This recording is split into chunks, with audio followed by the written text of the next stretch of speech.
आप देख रहे हैं न्यूज इंडिया, आपके साथ मैं दीपिका सिंह। करते हैं बुलेटिन की शुरुआत। मुख्यमंत्री पुष्कर सिंह धामी करेंगे समीक्षा बैठक। बड़ी खबर आपको बता रहे हैं, जहां हेल्पलाइन नंबर 1905 के साथ ही नए प्रारूप पर चर्चा होगी। एक बार फिर आपको बता दें, 1905 के नए प्रारूप पर चर्चा की जानी है। शाम 4 बजे देहरादून सचिवालय में ये बैठक होगी। ये बड़ी खबर आपको बता रहे हैं इस वक्त, जिसमें हेल्पलाइन नंबर पर बात होगी और इस पर चर्चा की जानी है। शाम 4 बजे देहरादून के सचिवालय में इस पे विचार विमर्श किया जाएगा। तो बड़ी खबर आपको बता दें इस वक्त, जिसमें आज चर्चा विचार विमर्श होगा। हेल्पलाइन नंबर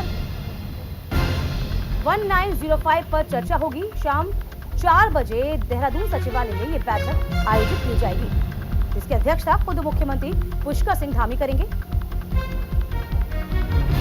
तो बड़ी खबर है इस वक्त, जहां 1905 जो हेल्पलाइन नंबर है, उस पर क्या कुछ आगे अपडेट हो सकता है, उस पर आज चर्चा की जानी है।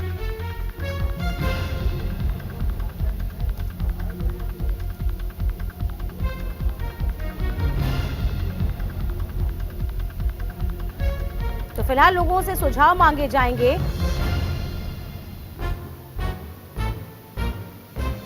इसी को लेकर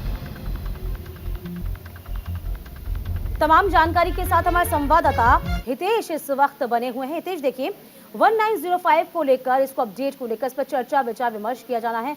खुद मुख्यमंत्री इसकी अध्यक्षता करेंगे। जरा इस बाबत जानकारी दीजिए, क्या इसमें कुछ तब्दीली आनी है?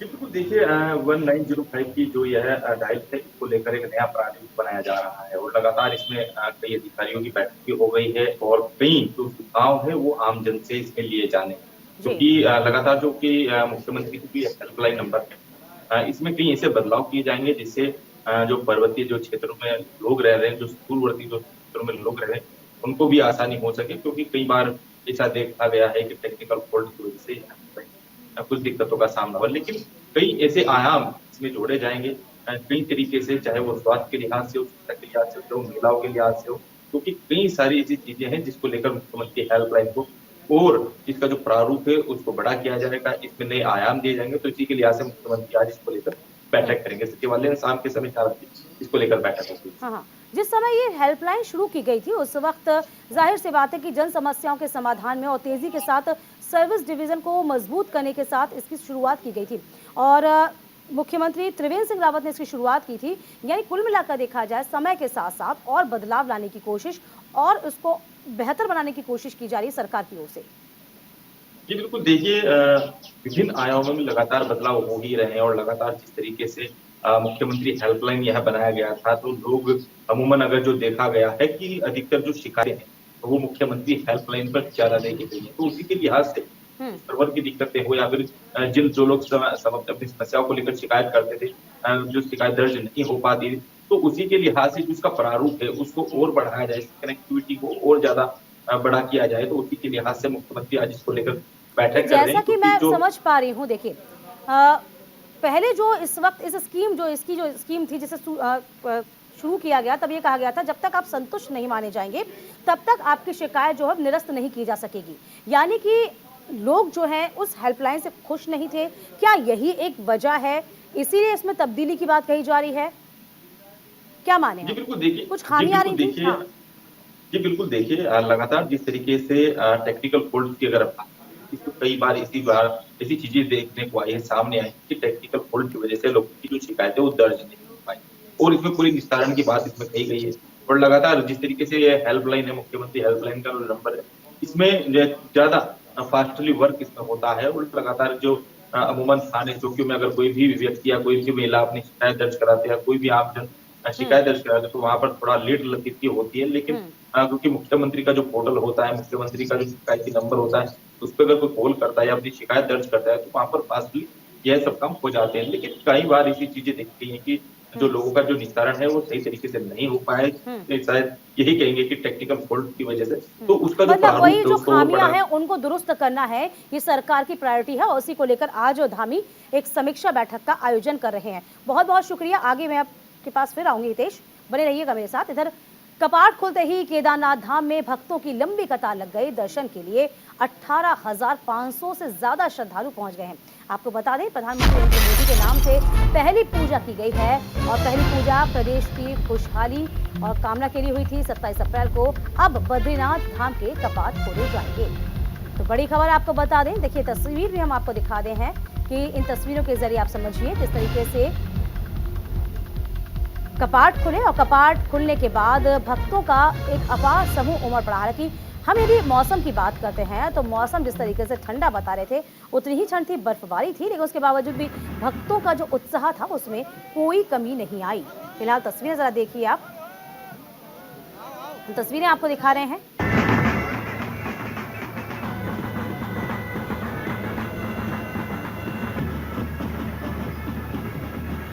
तो दर्शन के लिए 18,000 से ज्यादा श्रद्धालु उमड़े हैं और अब से आपको बता दें कि लगभग 6 महीने तक आप जो है भगवान बद्री विशाल के दर्शन कर पाएंगे। तो लगभग सुबह आज शास्त्रों के अनुसार, नियम के अनुसार 6:20 पर बद्री विशाल के कपाट खोले गए और फूलों के श्रृंगार के साथ देखिए वो नज़ारा हम आपको दिखाए जा रहे हैं। लगातार हितेश लगातार हमारे साथ बने हुए हैं। हितेश, देखिए 4 धाम का जिक्र आता है तो बद्रीनाथ उसमें सबसे प्रमुख माने जाते हैं और आज कपाट खुले और कपाट के बाद ही जो भक्त हैं उनका अपार समूह भी देखा गया है। तो फिलहाल जो तस्वीरें हैं वो क्या कुछ कहती हैं? जी बिल्कुल, देखिए केदारनाथ के जो कपाट है वो खुल गए हैं और लगातार जिस तरीके से जो श्रद्धालुओं का जो तांता है वो लगातार बढ़ रहा है। हमने देखा है कि लगातार इस तरीके से देश विदेश से जो श्रद्धालु थे उत्तराखंड का रुख कर चार धाम यात्रा का रुख कर रहे हैं और बहुत जल्द पूरे 4 धाम के जो कपाट है वो भी खुल जाएंगे। और लगातार जिस तरीके से केदारनाथ में हजारों की संख्या में श्रद्धालु वहां पर पहुंच रहे हैं तो उन्हीं के लिहाज से जो वहां पर जो शिविर है वो भी वहां पर खुल गए, क्योंकि देश के कई राज्यों से जो यही कहेंगे क्योंकि जो सेवादार है उनका भी जो भंडारों का जो आयोजन है वो भी लगातार वहां पर बढ़ रहा है। लेकिन इसके अलावा ये भी देखा गया है मौसम जो है बेहद खराब बना हुआ है, लेकिन भक्तों का जो विश्वास है अपने देव के प्रति वो उतना ही अटल भी है। और इसी के साथ साथ हम देख रहे हैं मौसम की जो मार है वो भी उन पर नहीं पड़ रही। लगभग 18,500 की संख्या में भक्त वहां पहुंच रहे हैं। जो उनकी व्यवस्थाएं हैं वहां पर किस तरह की चाक चौबंद व्यवस्थाएं जिससे श्रद्धालुओं को दिक्कत ना हो, क्या खबर है आपके पास? जी बिल्कुल, देखिए 18,000 से ज्यादा श्रद्धालु अब तक केदारनाथ धाम में दर्शन कर चुके हैं और यही वजह है कि जो श्रद्धालुओं के लिए, क्योंकि आस्था सबसे बड़ी होती है और आस्था में चाहे बर्फबारी हो, चाहे फिर ओलावृष्टि हो, चाहे फिर बारिश हो, कुछ भी हो, उनके लिए महादेव का जो प्रेम है वो सबसे अडिग है। और रही बात कि वहाँ के जो लोग वहाँ पर अब इसके बाद हम यूं कहें कि बद्री विशाल के कपाट खुल जाएंगे। बद्री विशाल के कपाट खुलने के साथ ही क्योंकि भगवान का बैकुंठ धाम उनसे कहा जाता है, जिस तरीके से यहाँ भारी संख्या में लोग केदारनाथ पहुंचे, क्या उतनी ही संख्या यहाँ पर महसूस की जा रही है? क्या इतनी संख्या पहुंच पाएंगे, क्या फिर और भी संख्या हो सकती है श्रद्धालुओं की? देखिए लगातार जो बद्रीनाथ धाम की अगर हम बात करें, जैसे ही कपाट वहां पर खुलते हैं और जैसे ही वहां पर, क्योंकि लगातार वहां के भी जो पंजीकरण है लोगों ने कराए हुए, श्रद्धालुओं ने वहां पर कराए हुए और लगातार जो श्रद्धालुओं की संख्या है वो भी बद्रीनाथ की ओर बढ़ रही है। और अंदाजा यही लगाया जा सकता है क्योंकि जिस तरीके से पिछले वर्ष हमने देखा था तोड़ श्रद्धालु 4 धाम यात्रा में पहुंचे थे, केदारनाथ पहुंचे थे, बद्रीनाथ पहुंचे थे, यमुनोत्री। तो फिलहाल आपको बता दें, देखिए तस्वीर हम आपको दिखा रहे हैं ये केदारनाथ धाम की। उसके बाद बद्री विशाल के कपाट खुलेंगे 27 अप्रैल को और जिस तरीके से केदारनाथ धाम में भक्तों की कतारें आपने देख पाई और देखिए भव्य फूलों से श्रृंगार किया गया, सजाया है मंदिर का मुख्य द्वार। इसी के साथ साथ संत महात्माओं के पहुंचने का सिलसिला भी शुरू हुआ। हितेश, बहुत शुक्रिया आपका तमाम जानकारी देने के लिए। चलिए इसके साथ ही आगे बढ़ेंगे। इधर केदारनाथ में बड़ा हादसा भी हो गया है। हेलीकॉप्टर के पंख की चपेट में एक युवक आ गया। युवक की मौके पर ही दर्दनाक मौत हो गई है। व्यवस्थाओं को लेकर अब सरकार पर सवाल खड़े हो रहे हैं। एएनसी देश विदेश में विख्यात उत्तराखंड की 4 धाम यात्रा शुरू हो गई है। वहीं यात्रा शुरू होने के साथ ही केदारनाथ में ये बड़ी खबर सामने आई, ये बड़ा हादसा हुआ जिसमें हेलीकॉप्टर के पंखे की चपेट में आने से एक युवक की दर्दनाक मौत हुई है।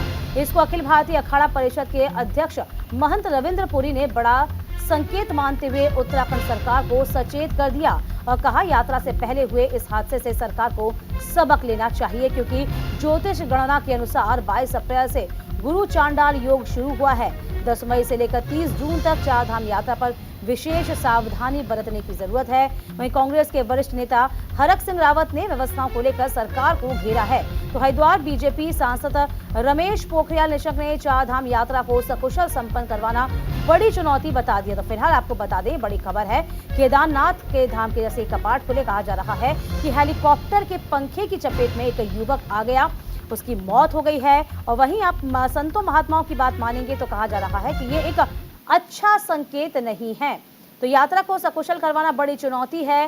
केदारनाथ में बड़ा हादसा हुआ है, लेकिन इस हादसे की उम्मीद नहीं जताई गई थी। हालांकि सरकार की ओर से तमाम दावे किए गए थे कि कहीं ऐसी कोई व्यवस्था ना होगी जिससे लोगों को परेशानी का सामना किया जाएगा। लेकिन पहला ही दिन केदारनाथ का, उसमें बीच एक बड़ी खबर आती है कि एक युवक की पंखे की चपेट में आने से मौत हो जाती है। फिलहाल बड़ी खबर आपको बता रहे हैं, केदारनाथ के कपाट खुलते ही हेलीकॉप्टर के पंखे की चपेट में एक युवक आ गया। यह दुर्भाग्य है, हालांकि इन घटनाएं किसी की नहीं होती हैं, लेकिन जिस तरह केदारनाथ में दुर्भाग्यपूर्ण घटना हुई, 2 लोगों की यात्रा होने से पहले ही 2 लोग दम तोड़ दिया। और जिस तरह इस यात्रा के लिए एक व्यवस्थित व्यवस्था होनी चाहिए थी, वो व्यवस्था नहीं हो पाई। कि चार धाम यात्रा शुरू हो गई है। मुझे लगता है कि शायद इस समय जो परिस्थिति है, पीछे के सारे रिकॉर्ड तोड़ने की स्थिति है। लोगों में बहुत रुचि है। स्टेट गवर्नमेंट के सामने ये व्यवस्थाओं को लेकर के चुनौती होंगी, लेकिन इन चुनौतियों का वो पूरा मुकाबला भी कर रहे हैं, लोगों का सहयोग भी मिल रहा है। यात्रा बहुत अच्छी चलेगी, मुझे भरोसा है। तो हम तो संत हैं, हमारा काम है राजा को डायरेक्ट कोई भी कठोर शब्द है उसका उच्चारण करके उसको सचेत करना। फिर भी मैं यहाँ के शासन और प्रशासनिक अधिकारियों से अनुरोध करूंगा, ज्योतिषीय गणना के आधार पर 22 तारीख से गुरु चंडाल योग शुरू हुआ है।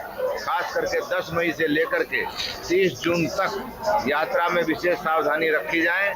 दुर्घटनाओं से बचने के लिए राजा को राज ज्योतिषी की आवश्यकता होती है, तो राजा के लिए मेरा संकेत ही काफी है, सचेत रहने की आवश्यकता है, क्योंकि स्टार्टिंग से पहले एक हत्या हो गई है। हेलीकॉप्टर में एक व्यक्ति का, जो हमारे एक अच्छे अधिकारी थे, जिनका दुर्घटना में मृत्यु हुआ है, तो ये संकेत शुभ नहीं है, इसलिए शासन को इस पर सचेत रहने की आवश्यकता है। तमाम जानकारी के साथ हमारे संवाददाता संजय इस पूरी खबर पर बने हुए हैं। संजय, देखिए, केदारनाथ यात्रा जैसे ही शुरू हुई उससे ठीक पहले इतना बड़ा हादसा हो जाता है, एक अधिकारी की मौत हो जाती है। यहाँ हम देखें तो कहीं ना कहीं अब जो व्यवस्थाएं, क्या उस पर सवाल खड़े होंगे, क्योंकि अब सवाल तो खड़ा लाजमी हो रहा है। यहाँ गलती किसकी थी, अभी तक कुछ जानकारी मिल पाई? कराने की प्रयास कर रहे हैं।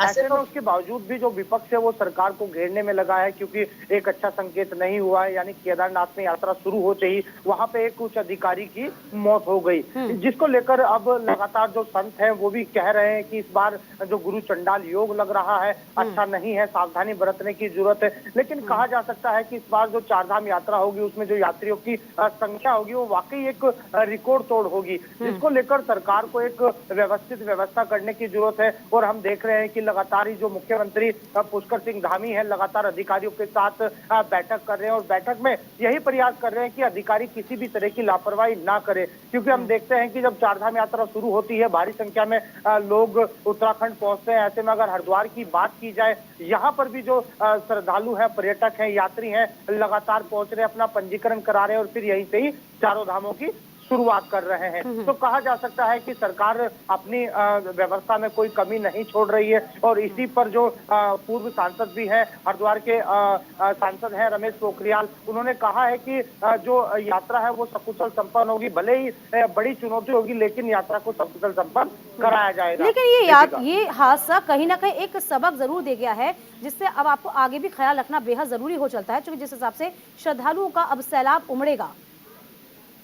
देखिए, लगातार ही जब यात्रा शुरू होती है तो जो यात्री होते हैं वो भारी संख्या में पहुंचते हैं। ऐसे में अधिकारियों को लगातार कहा जा रहा है कि किसी भी तरह की चूक ना हो। अगर अधिकारी चूक करते हैं, व्यवस्था में कोई कमी रहती है तो उसको लेकर लगातार ही मुख्यमंत्री पुष्कर सिंह धामी एहतियात बरत रहे हैं। लोगों और जो आने वाले यात्री है उनसे अपील भी कर रहे हैं कि आप सावधानी बरतें। लेकिन देखिए, कहीं इस ना कहीं मामले लोगों में को भी जांच के आदेश तो दे दिए गए हैं, ठीक है। तो अब क्या है, ये भी कहा जा रहा है कि सुरक्षा प्रोटोकॉल का पूरा ख्याल रखा जाए, आगे ऐसा हादसा ना हो। क्या इसके लिए कोई एहतियातन कदम? देखिए, लगातार ही जिस तरह अभी हम जिक्र कर रहे थे, मुख्यमंत्री पुष्कर सिंह धामी ने अधिकारियों को साफ दिशा निर्देश दिए हैं कि इस तरह का हादसा आगे नहीं होना चाहिए। हालांकि ये दुर्भाग्यपूर्ण है जिस तरह से हम देख रहे हैं कि एक अधिकारी ने अपनी जान गंवा दी। इसको लेकर गाइडलाइन भी जारी हुई है। पहले व्यवस्था देखनी होगी, उसके बाद ही यात्री होंगे, पर्यटक होंगे, वो हेली सेवा का लाभ उठा सकेंगे। दीपिका, बिल्कुल, चलिए आशा यही करते हैं हम कि इस तरह की जो घटनाएं हैं वो आगे ना हो और ये यात्रा सभी के लिए सुखद हो। बहुत शुक्रिया आपका तमाम जानकारी देने के लिए। इधर उत्तराखंड के पूर्व मुख्यमंत्री और कांग्रेस नेता हरीश रावत हाथ से हाथ जोड़ो यात्रा के बाद अब कांग्रेस से जुड़ो यात्रा शुरू करने जा रहे हैं। यात्रा 11 मई से हरिद्वार के ढंढेरा से शुरू होगी। इस दौरान हरीश रावत हरिद्वार में 51 यात्राएं करेंगे। हरिद्वार प्रेस क्लब पहुंचे हरीश रावत ने बताया कि पिछले चुनावों में कांग्रेस जिन क्षेत्रों में कमजोर रही है, अब उन क्षेत्रों में जाकर लोगों से कांग्रेस के साथ जुड़ने की अपील की जाएगी। साथ ही साथ हरीश रावत ने चारधाम यात्रा में हेली कंपनियों पर मनमानी का आरोप लगाते हुए कहा कि प्रदेश सरकार पर हेली कंपनियों की दास बन गई है।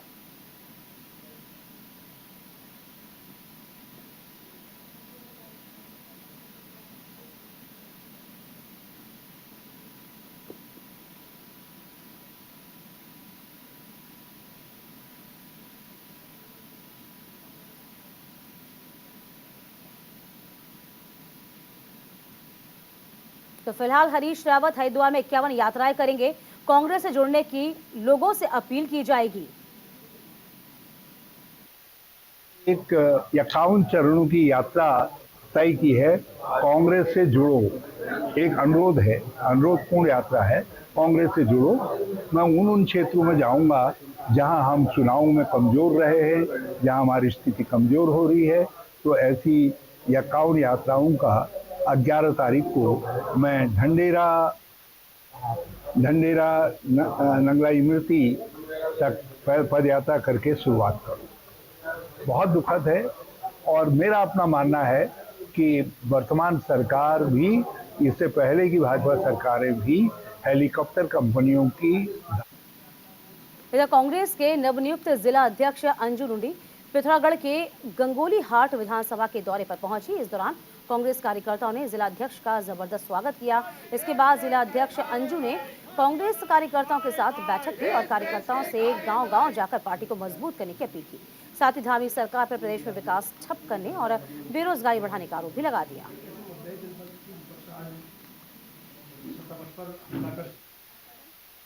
बनने के बाद मैं पहली बार ये गंगोली हाट बैरीनाग में कार्यकर्ताओं की बैठक लेने आई हूँ। मैं कार्यकर्ताओं को यही संदेश देना चाहूँगी कि जो आप लोगों के आपसी मतभेद है या गुटबाजी से ऊपर उठकर हमें संगठन की मजबूती के लिए काम करना है, तभी कांग्रेस क्या कहते हैं अपने मुकाम को हासिल करेगी। चाहे वो अभी नगर पंचायत के चुनाव है या फिर लोकसभा के चुनाव है, तो कांग्रेस पार्टी निश्चित तौर पर उस पर विजय हासिल करेगी। अगली खबर हरिद्वार से है, जहां एसडीएम पूर्ण सिंह राणा निरानीपुर, झाला और बहादुरबाद और सलेमपुर में अंग्रेजी शराब की दुकानों का औचक निरीक्षण करने पहुंचे। इस दौरान ओवर रेटिंग का मामला भी सामने आया। एसडीएम ने बताया कि निरीक्षण के दौरान शराब की दुकानों में लोगों से 5 से 10 रुपए अतिरिक्त लिए जाएंगे। निरीक्षण के दौरान मिली अनियमितता की रिपोर्ट जिलाधिकारी को भी सौंपी जाएगी। ये भी बता दें कि लंबे वक्त से मिल रही थी शराब ठेका संचालकों को लोगों से ओवर रेटिंग में शराब बेच रहे हैं। शिकायतों के आधार पर एसडीएम ने टीम के साथ शराब की दुकानों पर छापेमार कार्रवाई की।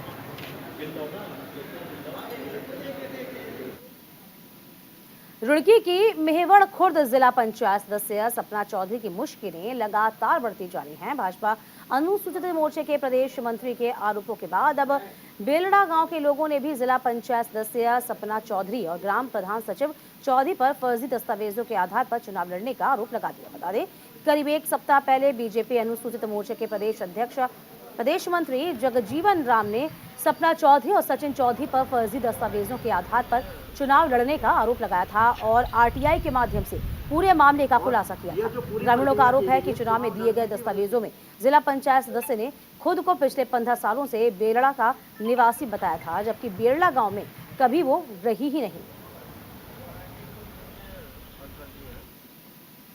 मामला ये है जो 26 मेवड़ खुर्द जो जिला पंचायत सीट है, इससे जो सपना जो लड़ी थी, तो मतलब हमें जानकारी प्राप्त हुई कि ये न्यू आदर्श नगर के निवासी है और अभी पता लगा, जैसा कागजों से पता लगा आरटीआई से जो सूचना मांगी गई उसके द्वारा जो जानकारी प्राप्त हुई है वो ये हुई है कि इसने हमारे गांव बेलडा का निवासी हो चुके, तो इसने 15 साल से बेलडा में निवासरत दिखाया अपने आप को, जबकि यहाँ नहीं रहती, और जो इसका मूल निवास है जाति प्रमाण पत्र वो एक तरह से फर्जी है पूरे, और ये फर्जी प्रपत्र लगा कर ही ये चुनाव जीतती है।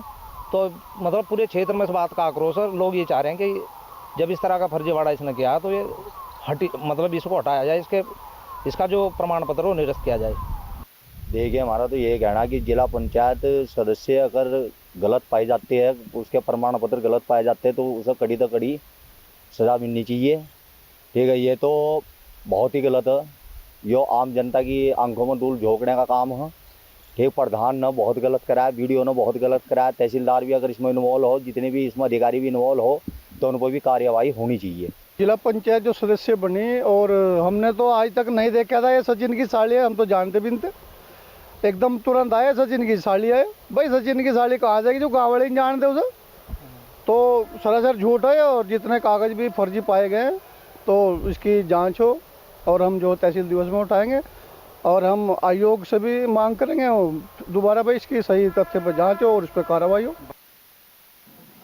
खबर हरिद्वार देहात क्षेत्र लक्सर और खानपुरा क्षेत्रों की है, जहां सरकार की तरफ से खोले गए सरकारी गेहूं खरीद केंद्रों से जुड़ी हुई है, जहां किसानों ने आरोप है कि ये केंद्र महज शोपीस बने हैं। दरअसल केंद्रों पर ना तो प्रॉपर गेहूं की खरीदी की जा रही है और ना ही कोई ढंग की व्यवस्था नजर ही आ रही है। किसानों का कहना है कि सरकार ने इस बार 2150 रुपए प्रति क्विंटल का गेहूं समर्थन मूल्य घोषित किया, लेकिन गेहूं खरीद के पुख्ता इंतजाम नहीं किए।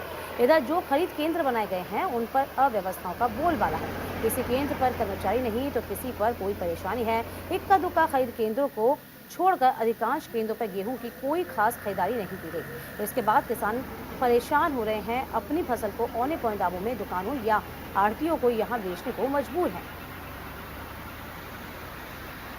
जो क्रय केंद्र हैं वो बाहर के लोगों ने किराए पर खोल रखे और यूपी से माल ला रहे हैं और यहाँ थप्पा लगा उत्तराखंड का बेच रहे हैं। कमीशन खोरी चल रही खुल कर, उत्तराखंड की मोहर लग रही है, सरकार से टैक्स चोरी हो रहा है और किसानों को जो है बिल्कुल पूरी तरह से कमर तोड़ना काम कर दिया।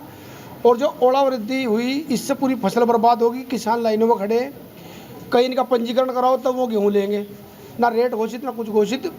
क्रय केंद्रों का बुरा हाल है। किसान तो जी बहुत ज़्यादा परेशान हो, ओलावृष्टि भी होगी, ना कुछ सूद ले रहा है ना कुछ देख रहे। और जहाँ रेट की बात हो, किसान मजबूरी में बहुत कम रेट गेहूँ बेच रहा है अपना और बहुत परेशान है। गेहूँ कट लिए घर में पड़े, रेट 2150 रुपये खुला, ले रहे लोकल आड़ती 2000 से ले रहे, मजबूर हो रहे क्योंकि ना तो बारदाना है और ना कोई केंद्र हमें दिखा। सरकार के द्वारा गेहूं खरीद केंद्रों की स्थापना की गई है, वहां पर गेहूं खरीदने का कार्य भी चल रहा है। जैसा कि आपके द्वारा बताया गया कि कुछ स्थानों पर असुविधाएं हैं, इसका निरीक्षण किया जाएगा और यदि असुविधाएं पाई जाती है तो संबंधित विभाग को इसमें निर्देशित किया जाएगा और मेरे द्वारा भी कुछ स्थानों का स्वयं निरीक्षण किया जाएगा और जो असुविधाएं किसानों को हो रहे हैं उसको सही करने के निर्देश दिए जाएंगे।